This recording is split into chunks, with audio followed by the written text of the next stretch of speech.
Some things in history are repeating themselves, yet at the same time, some things are also showing amazing moments in time, as well as a beautiful lady kicking ass in more ways than one. Yet at the same time, I cannot shake this fear that another death flag is flying above our heads. So I'm just wondering, how will things play out differently here? Will Muller really die this arc? And will we lose another member of the Valkyrie squad? Please, oh please, oh please do not let that happen. But I cannot shake this fear. Something bad is about to happen. Yes, it's me, the Anger Man fan, the Despair Reviewer, although I only reviewed in Zero, which is probably going to be my last manga to review. And this is Eden Chapter 241. First off, a beautiful cover page of a fully dressed Valkyrie, although I wouldn't say fully dressed. We see a thong as well as side boob, but I gotta say, a boobs and butt pose. Yeah, she is still so beautiful. And we are actually introduced back to Xiao Mei, as we all know is the narrator of the story. I'm saying that is kind of surprising though, but because, well, we are in different universes now with different timelines. So I always wondered, was Xiao Mei when she came back into the story gonna comment on that? And no, she does not. She does not comment on that. But she only comments on what they are doing right now, such as to find Laguna, where they met Shura. They found Zenolith, and it was not Zenolith himself. It's kind of cute how she does that in doll-like moments. So, I mean, yes, she is the Time Oracle, so it's very likely that she lives outside the universes. Yeah, probably. She lives outside the time of the universes. She can see all and know all of them. So this is just very nice of it all. So it's a nice welcoming addition to see Xiao Mei back into the story. So Shiki and his friends follow Shura back to the back towards the temple. We also see Klein looking out the window, as well as Jin with sister, mentioning that pointing out one thing I also was pretty curious about. As we know, in this universe they never met Muller, but they did. But Muller was cause of a lot of their trauma in the previous worlds.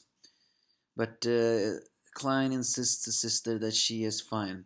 But the one who is not fine is Jin. As I said before, I always believed there was gonna be a matchup a little bit. Before Zenolith was turned out to be Muller, I thought actually Jin would battle that Zenolith because, well, he is gravity and he was originally Shiki's rival. But now with the reveal that he is Muller, that basically makes him Jin's automatic arch enemy, even if they have never met in this universe. So yeah, I wonder.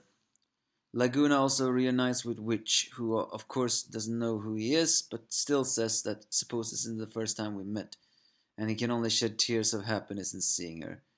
And so almost all of the gang are reunited. The only ones left is Couchbo, Libya, Connor. But Wise actually points out something very well, that they shouldn't even bother with Couchbo or Libya because, well, there's no reason to drag them back. Which, if you ask me, yeah, that is true. The only one they need to find now is Connor.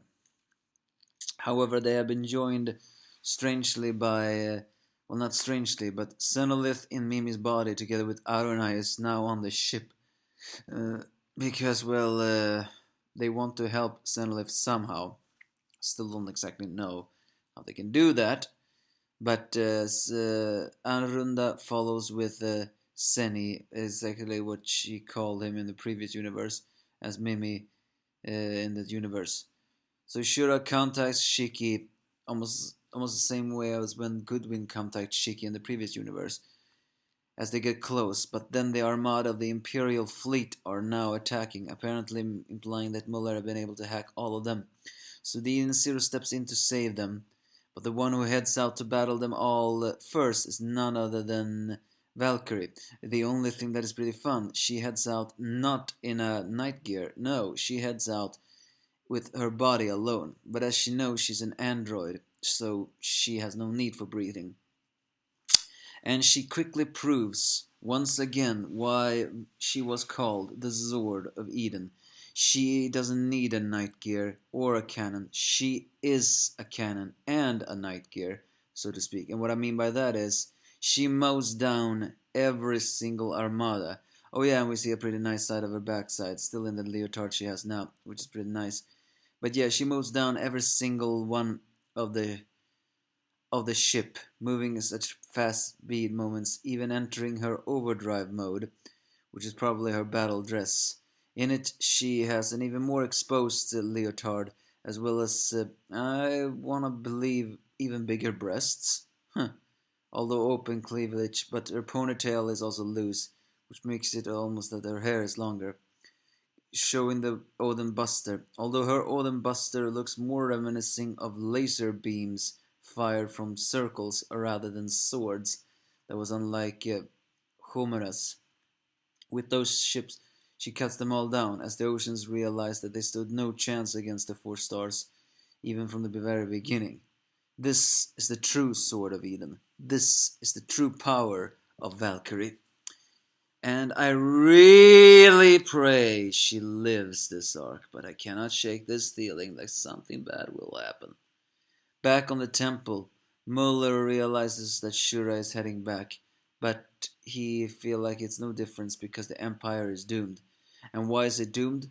Well, he has prepared 20,000 Imperial antimatter bombs, which he's gonna apply with his gravity power, which will give him the power to travel through time.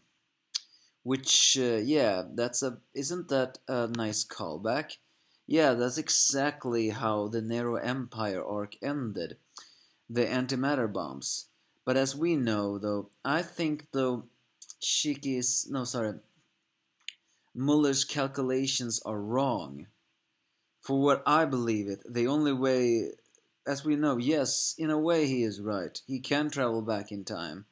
But, as we know, the only reason why Shiki traveled back through time in a near-death body and became Siggy in that, well, not back through time, forward in time, was because of Cat Leaper, probably implying that what Muller is planning, that shouldn't even work. Or is there something else I'm missing? Either way, this is a callback to the previous universes.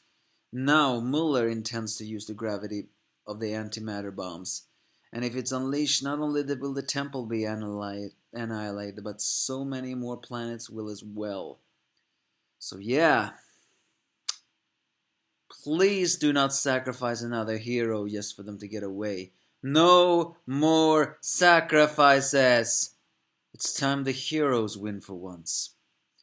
Which is why Valkyrie's fighting scene of awesomeness just got me so much dread in my system. It almost made me think that, oh no, is Valkyrie the one who's gonna die again? I sure hope not. But yeah, in an odd twist of fate, Shiki has now allied himself with Shura, who is attacking Muller, who has hacked the Imperial fleet.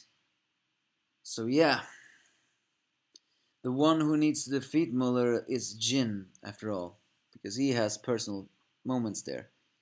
But will he? That's another story altogether. Give me your thoughts if you have any.